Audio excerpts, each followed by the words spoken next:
शिवकालीन महसूल व्यवस्थापन.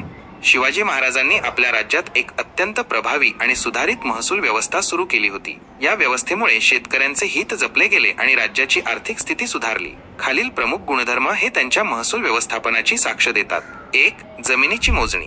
शिवाजी महाराजांनी जमिनीची मोजणी करण्यासाठी एक प्रमाणित पद्धत वापरली. त्यांनी जमिनीची प्रतवारीनुसार विभागणी केली आणि त्यानुसार कर आकारला. जमिनीची मोजणी बिघा आणि टंक या एककांमध्ये केली जात असे. 2. कर निर्धारण. शिवाजी महाराजांनी जमिनीच्या उत्पन्नानुसार कर आकारला. त्यांनी शेतकऱ्यांवर अन्याय होऊ नये म्हणून कर कमी ठेवला. त्यांनी जमिनीच्या प्रकारानुसार कर निश्चित केला, ज्यामुळे शेतकऱ्यांना दिलासा मिळाला. 3. कर वसुली. शिवाजी महाराजांनी कर वसुलीसाठी कठोर नियम बनवले, पण त्याचबरोबर त्यांनी शेतकऱ्यांची परिस्थितीचाही विचार केला. दुष्काळ किंवा नैसर्गिक आपत्ती आल्यास कर माफ केला जात असे.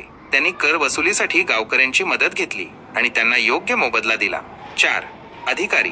शिवाजी महाराजांनी महसूल व्यवस्थापनासाठी विविध अधिकाऱ्यांची नेमणूक केली होती. देसाई, देशमुख, पाटील आणि कुलकर्णी हे प्रमुख अधिकारी होते, जे जमिनीची मोजणी, कर निर्धारण आणि कर वसुलीचे काम करत असत. 5. शेतकऱ्यांचे हित. शिवाजी महाराजांनी शेतकऱ्यांच्या हितासाठी अनेक कामे केली. त्यांनी शेतकऱ्यांना बियाणे, अवजारे आणि पाणी उपलब्ध करून दिले.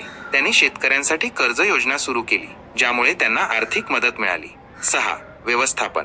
शिवाजी महाराजांनी महसूल व्यवस्थापनाला अधिक कार्यक्षम बनवण्यासाठी अनेक सुधारणा केल्या. त्यांनी जमाबंदी खाते सुरू केले, ज्यात जमिनीचा रेकॉर्ड ठेवला जात असे.